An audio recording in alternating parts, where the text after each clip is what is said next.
नमस्कार, मैं जितेंद्र चतुर्वेदी। मतांतर में आप लोगों का स्वागत है।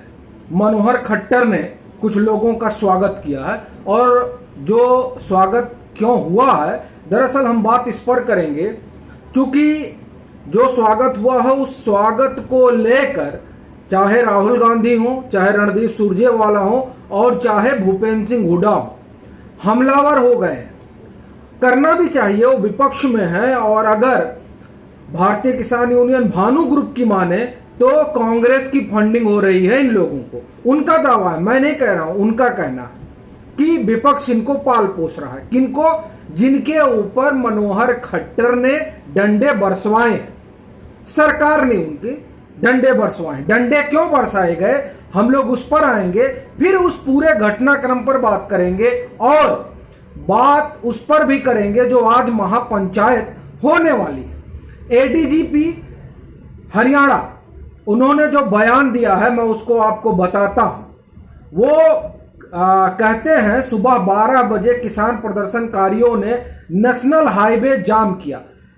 ये आप गौर से सुनिएगा क्योंकि इससे सुप्रीम कोर्ट का वो ऑर्डर भी जुड़ा हुआ है जिसमें दिल्ली बॉर्डर के आसपास जो किसानों ने बंधक बना के रखा है राजधानी को, उस मामले से वहां के आम नागरिकों ने एक पीआईएल दाखिल की थी सुप्रीम कोर्ट में कि किसान जो यहां लोग बैठे हुए हैं इनको यहां से हटाइए, बड़ी दिक्कत होती है।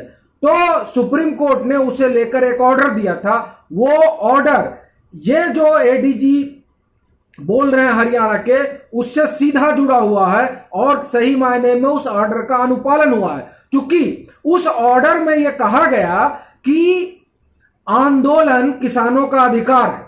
ठीक बात है, आप आंदोलन करिए, लेकिन सड़क जाम करना ये अधिकार में नहीं आता। अगर सड़क जाम हो रही है तो संबंधित सरकार ये तय करे कि सड़क पर किसी भी तरह का अवरोध न उत्पन्न हो और सामान्य आवाजाही बनी रहे। अब अवरोध दिल्ली,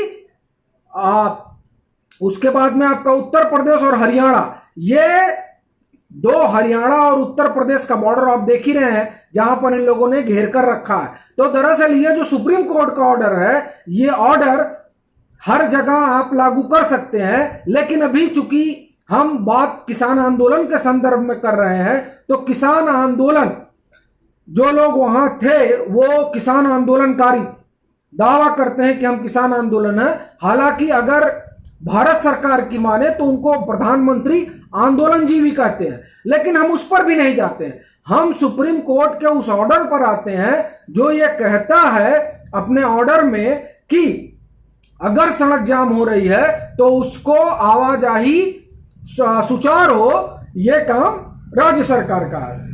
तो राज्य सरकार के आला अधिकारी ने कहा कि सुबह करीब 12 बजे किसान प्रदर्शनकारियों ने नेशनल हाईवे जाम किया और जबरदस्ती शहर की तरफ जाने की कोशिश की। वहां पर मौजूदा कर्मचारियों व अधिकारियों ने समझाया कि आप वहां पर नहीं जा सकते, तो उसके बाद उन्होंने उग्र रूप ले लिया और कुछ प्रदर्शनकारियों ने उन पर पत्थर फेंके, कस्सी से हमला किया। उसके आगे सुनिए। पुलिस ने हल्के बल का प्रयोग किया और उन्हें वहां से हटाया, ऐसा उनका कहना है। इस जो वहां जो कुछ हुआ उसमें 10 पुलिसकर्मी घायल हो। ये एडीजी ने जो कहा वो मैंने आपको सुनाया।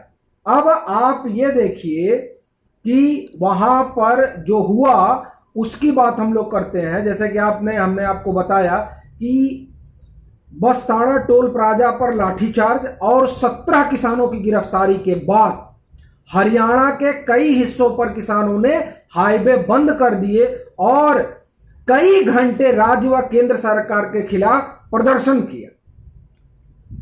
पहले तो टोल प्लाजा इन लोगों ने घेरा, जैसा कि एडीजी हरियाणा ने बताया, और जब उनसे कहा गया कि साहब आप यहां से हटिए तो उन्होंने कहा साहब हम नहीं हटेंगे। जब नहीं हटने वाला मसला हुआ, नहीं समझाने बुझाने से हटे, वो लोग उग्र हो गए, मारपीट पर उतर आए, तब इधर से जवाबी कार्रवाई हुई। यह कहा जा रहा है, यह प्रशासन का कहना है। दूसरा, मनोहर लाल खट्टर का भी जो अपना कहना है, उनका कहना है कि देखिए सड़क जाम करना किसी का अधिकार नहीं है। अगर आप प्रदर्शन करना चाहते हैं तो प्रदर्शन करिए, लेकिन फिर भी वो कहते हैं अगर फिर भी ऐसा लगता है कि किसी के साथ अन्याय हुआ है तो इसकी जांच की जाएगी और जो चीजें होंगी उसको देखा जाएगा। ये एक चीज। दूसरी चीज, आज राकेश टिकैत पहुंचे और उन लोगों से मिले जो लोग घायल हुए। अब नूह में एक आज पंचायत होगी। आज का मतलब आज है 29 अगस्त, आज होगी एक पंचायत 29 अगस्त 2021, जिसमें योगेंद्र यादव भी आएंगे और राकेश टिकैत भी आएंगे। ये वो आप देखिए कि ये वो लोग हैं जिन लोगों पर कई तरह के आरोप हैं किसान आंदोलन को लेकर। राकेश टिकैत के ऊपर जो आरोप हैं आपको पता ही है। योगेंद्र यादव खुद हरियाणा के हैं और उनको आपको पता होगा कि एक खबर आई थी कि जो जाती हुई थी एक बच्ची के साथ, उसके बारे में योगेंद्र यादव को जानकारी थी। यह खबर है, अब ना कोई दावा नहीं है इसमें, यह खबर है। अगर इतना सब होने के बाद भी ये अपने आप को आंदोलनकारी कहते हैं, और आपको याद होगा ये मैं आप आगे बढ़ूं उससे एक दो चीजें मैं बताऊंगा आपको। 9 महीने से आंदोलन चल रहा है। कौन सा किसान 9 महीने आंदोलन कर सकता है?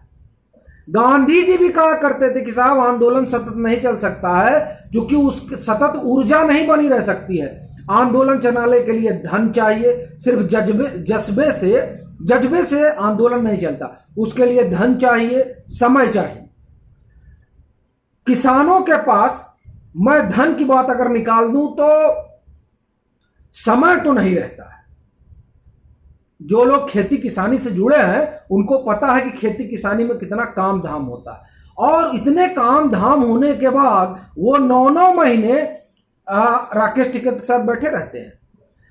पूरा सीजन गन्ने का चला गया, उन्होंने न गन्ना काटा न बेचा, वो बैठे रहे। फिर ना उन्होंने गेहूं काटा, वो बैठे रहे। फिर ना उन्होंने चावल की बुआई की, वो बैठे रहे।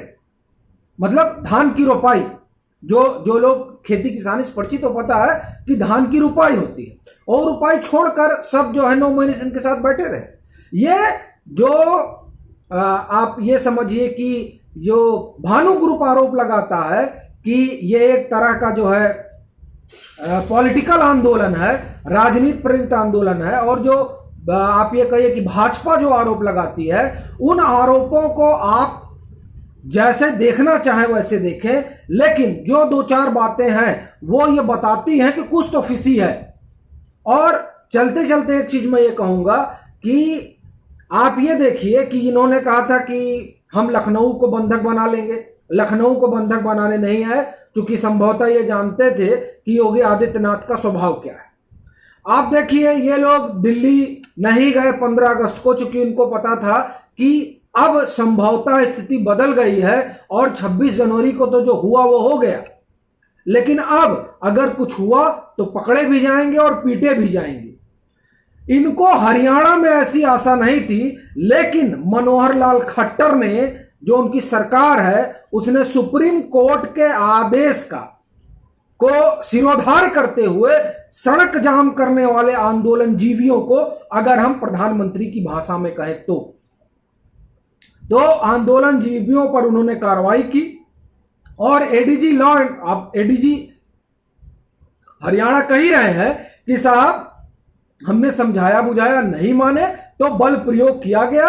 और उस बल प्रयोग में आप ये देखिए कि आप आंदोलन, आप किसान हैं, आप पुलिस को पीट रहे हैं। यही हुआ जैसे 26 जनवरी को आप पुलिस पर जो है हमला करने पर आ गए थे। आप देखिए कि कई तस्वीरें, जो कई वीडियो आ रहे हैं, उसमें फावड़ा लेकर दौड़े हुए। और मैं एक अंतिम बात बताऊंगा, उसके बाद से फिर हम लोग चलेंगे। हिंदुस्तान का 80% किसान लघु और 80% से ज्यादा लघु और सीमांत किसान है, और उस किसान के पास इन चोचलों में पड़ने का समय नहीं। एक चीज याद तय मानिए, और जो जिस तरीके से भूपेंद्र सिंह हुड्डा हो या राहुल गांधी हो या रणदीप सुरजेवाला हो, ये लोग जिस तरीके से इस मामले में आए हैं और अपना हाथ पसार लिए हैं, उससे एक चीज स्पष्ट है, वो ये कि किसानों की बात कोई करे या ना करे इन लोगों में, लेकिन राजनीति सब कर रहे हैं और राकेश टिकैत तो उसके लिए जाने ही जाते हैं, ऐसा उनके ऊपर आरोप हमेशा लगता रहा है। एक और बात कि जो ये कहा जाता है ना कि जिसके साथ जाट उसकी बनेगी उसकी रहेगी ठाट, सवाल ये है कि ये घूम घूम कर उन्हीं जगहों पर क्यों जाते हैं जहां चुनाव होने हैं संभावित। आप देखिए कि हरियाणा में स्थानीय चुनाव होने और वहां टहल रहे हैं या टहलाए जा रहे हैं, ये अपने आप में बड़ा सवाल है। चलते हैं, फिर मिलेंगे एक नए मसले के साथ, तब तक के लिए राम राम।